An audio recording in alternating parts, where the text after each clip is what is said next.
Jadi kalau ada orang tidak sependapat dengan pikiran saya, kalau memang tujuannya mencari kebenaran, datanglah baik-baik ke sini dan saya hormati. Kalau perlu transportnya saya tanggung semuanya. Kita dialog di sini terbuka, direkam di sini semua. Jadi ketika saya mengatakan Islam tidak sempurna, ada sebagian orang yang merasanya saya menghina Islam. Sekali lagi kusampaikan sama Musakur, kau bukan buya, tapi buaya. Isi ceramah kau tidak mengarah kepada umat Islam. Kau diundang atas nama apa? Siapa kau? Apa kau orang Islam? Kalau orang Islam tidak seperti itu isi ceramahnya. Berarti dia tahu sejarah Islam. Ini salah besar Polri mengundang dia. Dan kalau ini Menteri Agama juga maksudnya apa mengasihi dia sebagai buya? Pecah belah bangsa. Pecah belah bangsa. Agama orang dihina. Saya tidak percaya dia Islam. Dia adalah bajingan sebagai buya. Padahal buaya. Ya, silakan Bu ya. Ya. Jadi apa yang perlu saya tanggapi? Ternyata kan pesan apa yang dia sampaikan? Ya. Apakah saya salah mengatakan sesuatu? Enggak juga. Atau dia punya usul sebaiknya saya harus begitu begini? Enggak juga. Jadi ketika tidak ada pesan-pesan untuk saya, lalu bagaimana saya harus menanggapinya? Dia nggak ngomong apa-apa kan? Ya. Nggak usul nggak kan? Nggak. Nggak saran kan? Ya. Nggak masukan kan? Nggak kritik kan? Ya. Hanya mencaci maki saya kan? Terus gimana? Ya, nggak tanggapi. Nah, tetapi ketika saya menerima cacian seperti itu dan sering, bukan itu saja, saya bukan marah ya, tapi saya mencoba untuk berintrospeksi. Apa kesalahan yang pernah saya lakukan kepada Tuhan saya? Barangkali ada kesalahan yang saya lakukan sehingga saya kena pemarahan dari Tuhan. Marahnya Tuhan saya melalui mulut orang itu. Iya.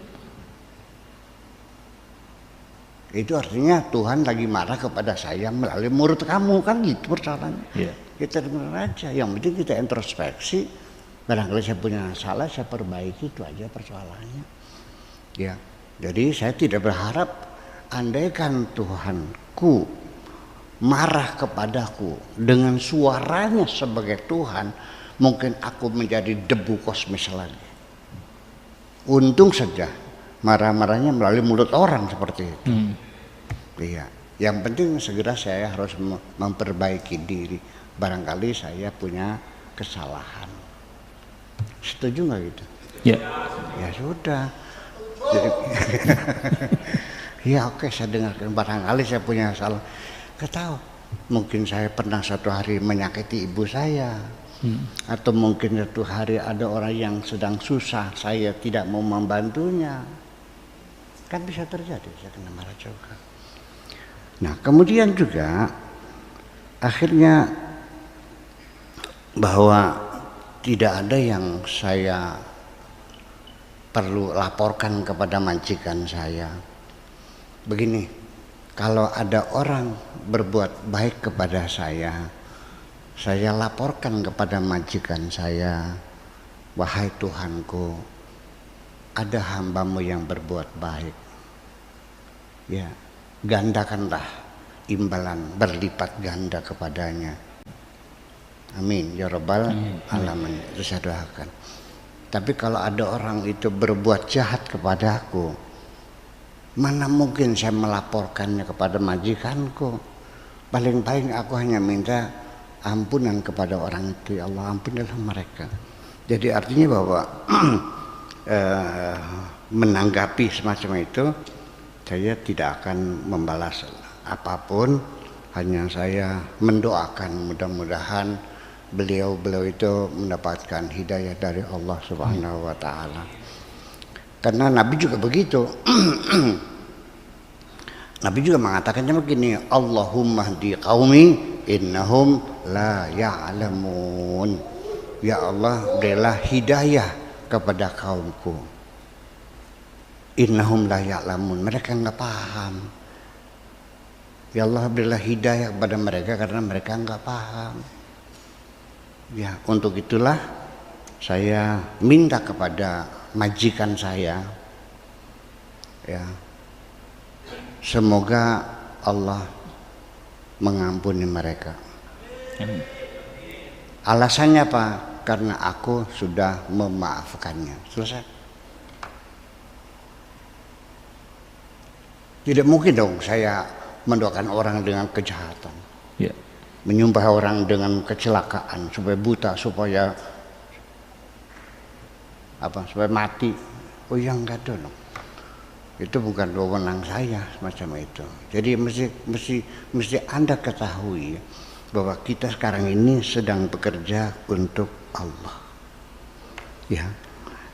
Artinya bahwa saya setiap hari selalu menghimbau kepada saudara-saudara kita sesama bangsa Indonesia, khususnya sesama umat Islam, untuk stop, berhenti. Yuk kita damai, nggak usah bertengkar, berebut sorga dan sebagainya. Itu hak prerogatif Tuhan. Biarkan Allah yang menentukan. Yuk kita bergandeng tangan, bersahabat, bermesra, ya, saling mengasihi. Jangan pernah bertengkar, sehingga saya tidak mungkin terpancing untuk masuk dalam pertengkaran dengan siapapun. Setuju? Setuju.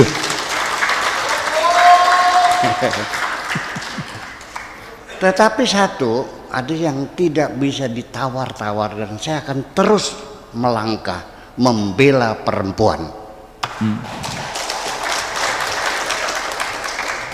Kemarin terjadi, suami istri datang menanyakan kepada saya, suami saya sudah mengatakan cerai 3 kali. Menurut kata Kiai Anu, Habib Anu, ulama ini, saya sudah sah cerainya dan tidak boleh rujuk lagi.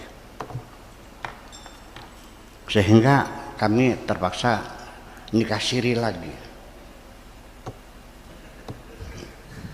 Jadi saya bingung jawabnya nih. Jadi katanya, gimana kata kiainya? Ya sudah sah. Saya bilang, Bu, dulu memang iya, suami punya hak untuk mengatakan cerai dan jadi sah cerainya, sekalipun diucapkan dengan bergurau. Silahkan dibaca kitab kuningnya lagi. Betul nggak? Betul. Tuh. Bayangkan, ini nasib perempuan. Sudah dinikahinya usia masih di bawah umur, masih 8 tahun 9 tahun, ditambah lagi kawinnya dipaksa oleh orang tuanya, dan setelah dia punya anak 2-3 diceraikan dengan begitu mudahnya oleh suaminya. Ini korban perempuan bergelimpang di depan mata saya. Perlu dibela nggak? Oleh karena itulah negara kita membuat undang-undang perkawinan yang mengatakan hak cerai diambil sepenuhnya oleh pengadilan.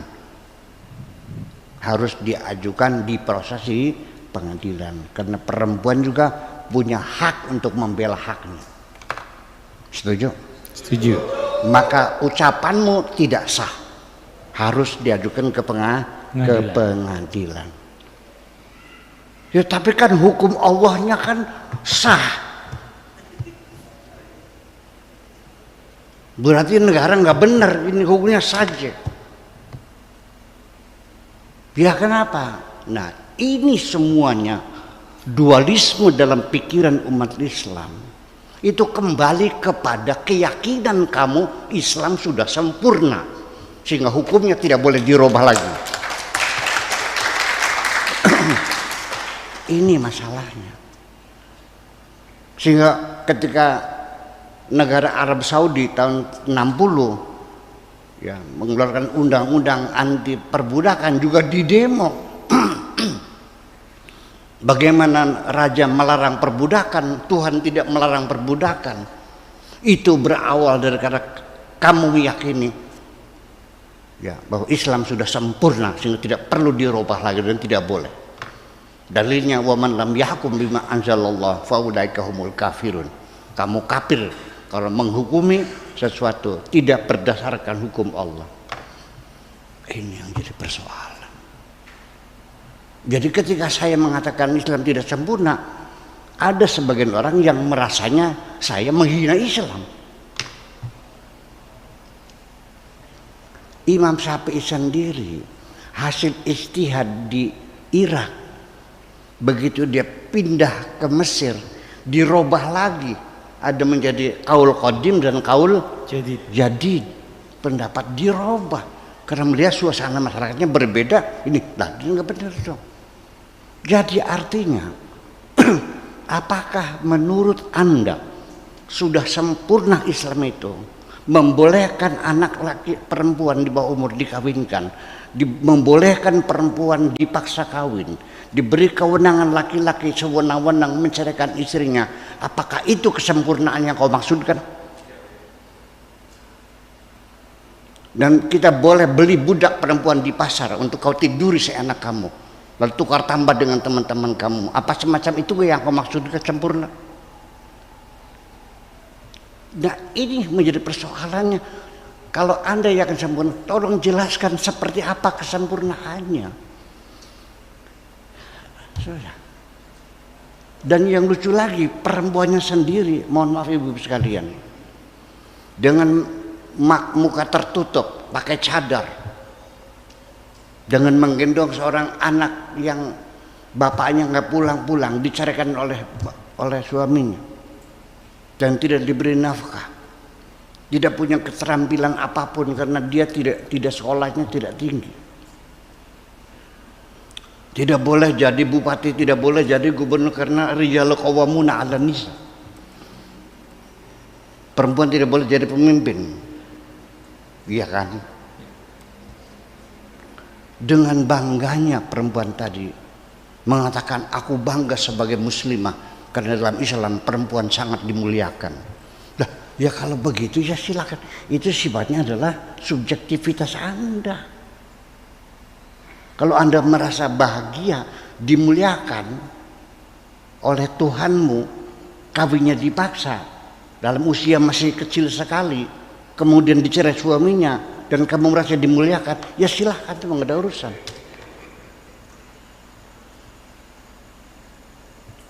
Nah, ini yang jadi persoalan.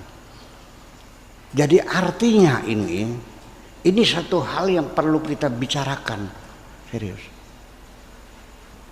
Yuk. Jadi kalau ada orang tidak sependapat dengan pikiran saya, kalau memang tujuannya mencari kebenaran, datanglah baik-baik ke sini dan saya hormati. Kalau perlu transportnya saya tanggung semuanya. Kita dialog di sini terbuka, direkam di sini semua. Iya kan, untuk pembelajaran umat. Iya. Dan nanti di sini bukan mencari menang, mencari kalah. Kita mencari kebenaran. Andai kan Anda punya argumentasi yang kokoh, saya pasti akan menerima. Betul nggak? Bukan lagi mencari kemenangan, nggak ada yang menang, nggak ada yang kalah. Nah, kita mencari kebenaran kok. Silahkan, boleh kita siapkan. Mau ditirunya di Hotel Aston? Iya, kita siapkan. Kita dialog di sini. Kan lebih enak daripada kita bicara sesumber di mana-mana, kan begitu? Iya dong. Nah itu, jadi artinya bahwa kita mesti sadar bahwa umat Islam dinasti Abbasiyah atau Daulah Abbasiyah ketika digempur oleh Holako atau Genghis Khan, ya, dimusnahkan, dunia Islam runtuh sampai sekarang. belum pernah bangkit lagi. Sebagai negara-negara yang terbelakang, yang miskin, yang bodoh, belum pernah. Salah satunya yang menyebabkan itu adalah karena kamu meyakini Islam sempurna. Tidak ada yang sempurna kecuali Allah yang sempurna. Ya, kehidupan dunia tidak ada yang sempurna, betul nggak? Syariat itu adalah tatanan kehidupan di dunia. Dunia tidak ada yang sempurna, lalu bagaimana bisa sempurna? Ya, ini yang jadi yang menjadi acuan kita, bahwa saya insya Allah tidak akan berhenti untuk membela perempuan. Sekalipun belum ada perempuan yang berterima kasih kepada saya. Iya. Nah, jadi ketika saya menyampaikan ide-ide besar untuk menuju kebangkitan umat Islam, bukan menghina Islam, saya lagi bicara bagaimana supaya umat Islam bangkit. Kok jadi kamu pahamnya saya menghina Islam, gimana sih? Nyung saya ini kiai, saya ini punya pesantren, punya madrasah, sanawiyah, aliyah, segala macam. Semua tiap hari ceramah membela Islam, Allah, segala macam. Lalu kenapa engkau jadinya menganggap aku menghina Islam? Padahal maksudku adalah untuk mendorong supaya umat Islam bangkit kembali. Lalu gimana jadi salah? Paham nggak? Ini kan berarti apakah engkaunya yang tidak paham atau akunya kurang pandai bicara? Yang mana kira-kira nih? Nun, apa kamunya nggak paham atau akunya tidak pandai bicara?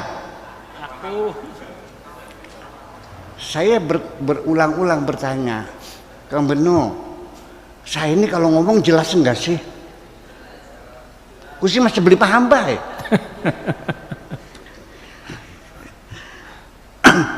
Ya itu. Jadi apapun yang saya dengar dengan pelesatan Buya itu buaya, ya si sakur itu, percayalah, insya Allah saya tidak akan tersinggung. Percaya enggak? Kalau saya tersinggung, dihina seperti itu, berarti selama ini saya bukan membela Tuhan, tapi membela hawa nafsuku sendiri. Makasih.